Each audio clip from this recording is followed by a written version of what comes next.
Episode 197, In for a Surprise. Yes, Doug and I were quietly trying to remind him to move, but he couldn't even hear us. For the final 2 minutes, he just stood there like a wooden stake. Fiona crossed her arms and looked at Alex with disdain. Alex didn't say anything. He found a bench and sat down near Leona, thinking to himself, I saw Leona and Colin looking at each other affectionately.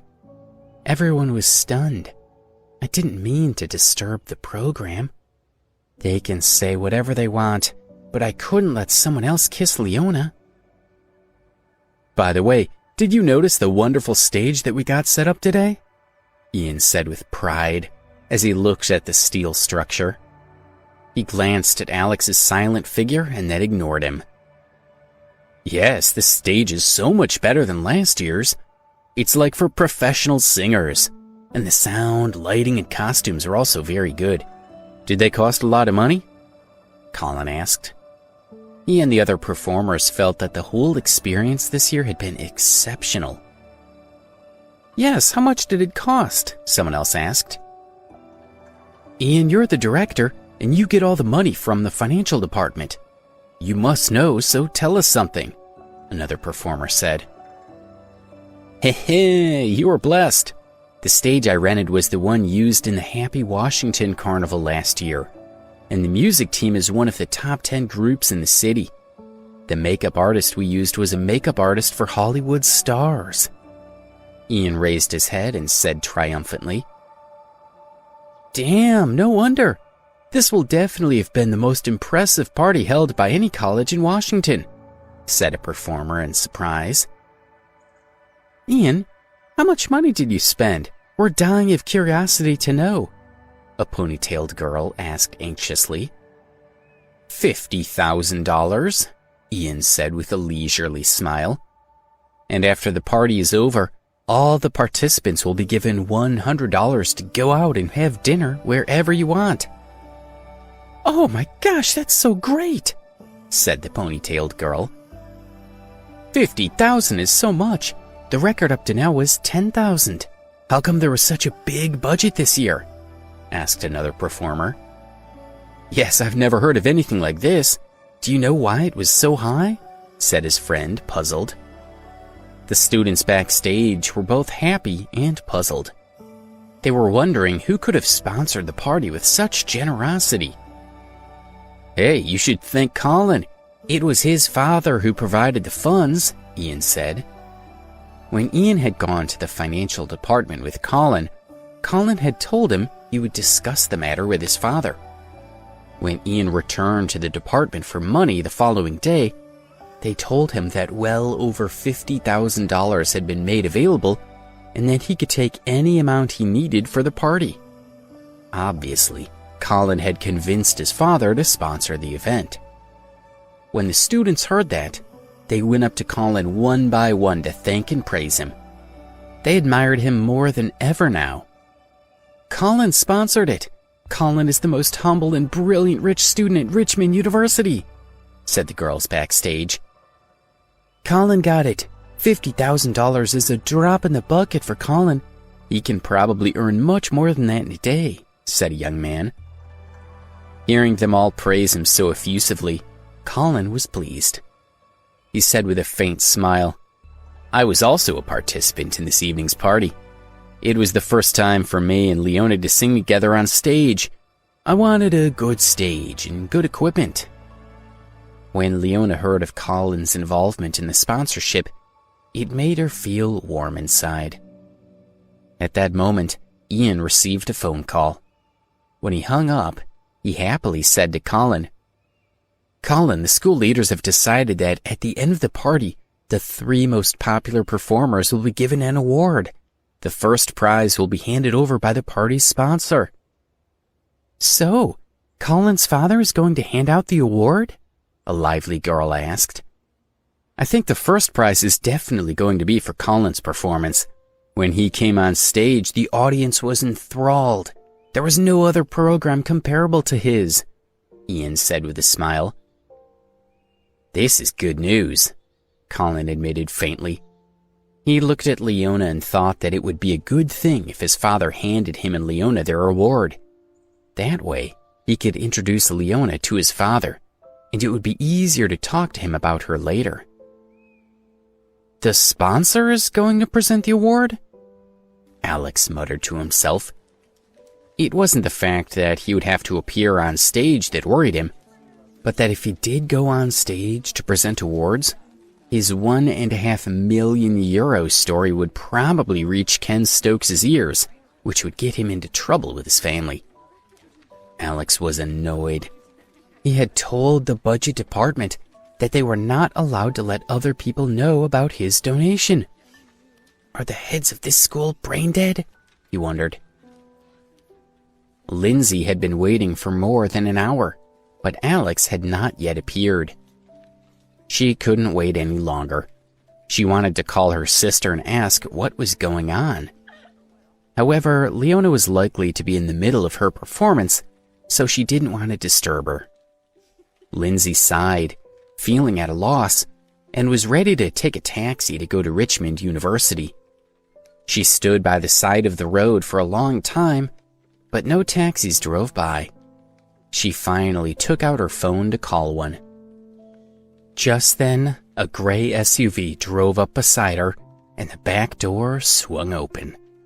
Lindsay was startled. Through the tinted windows, she couldn't see who was driving, so she walked slowly to the back to try to look inside. Just as she reached the back door, a big hand shot out, grabbed her wrist, and pulled her into the car. With a crack, the door was closed again. There was a scream from Lindsay, but it stopped suddenly, and the vehicle drove away. By the time the last performance of the evening had ended, Alex was at a loss. The host on the stage said in a loud voice, "Students, tonight's party has been so wonderful. I can feel your enthusiasm.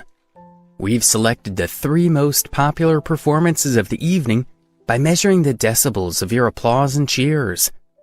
The sketch, Our Family, the song and dance, Uptown Funk, and the song and dance, Dream of a Child's Heart, have been the 3 most popular. Next, we will present awards to them." There was a burst of warm applause from the audience. Then, awards were given to the secretary of Richmond University for him to hand out to the winners of the 3rd prize, and to the president of the Richmond University for the winners of the 2nd prize. The audience was a little confused. They talked among themselves. President Merritt was the heavyweight in the school. He was giving away the 2nd prize. Who was delivering the 1st one? Did the school invite any mysterious people? Alex sat backstage thinking for a while. He decided to sneak away. After all, he was just a minor dancer, so he was of no importance. It wasn't his problem if no one turned up to hand out the 1st prize. Just as he was about to make a quick exit, the host began calling the members of his group. "Alex, let's go. Where are you going?" Fiona grabbed him, and Doug pushed him onto the stage. When the audience saw Leona and Colin stepping onto the stage, they cheered again. "And these are the winners of the 1st prize. Now let's invite a representative of the group to talk about their feelings tonight. I think we'll interview the most popular member of the group, Colin." The host gave Colin the microphone. The girls in the audience cried out in unison, "Colin! Colin, you are the best!" It took 3 attempts to silence them. "Thank you for your support. I'm very happy to get the 1st place award tonight. However, there were flaws in our program. For example, we have a member who suddenly stopped dancing during the 2nd half, which had an impact on the effect of our performance." Colin wanted to take this opportunity to belittle Alex. A video recording of their performance was being projected onto a screen as he spoke, and one could clearly see Alex standing motionless on the stage. The audience knew who Colin was talking about, and immediately there was a commotion. "That kid was ruining the show.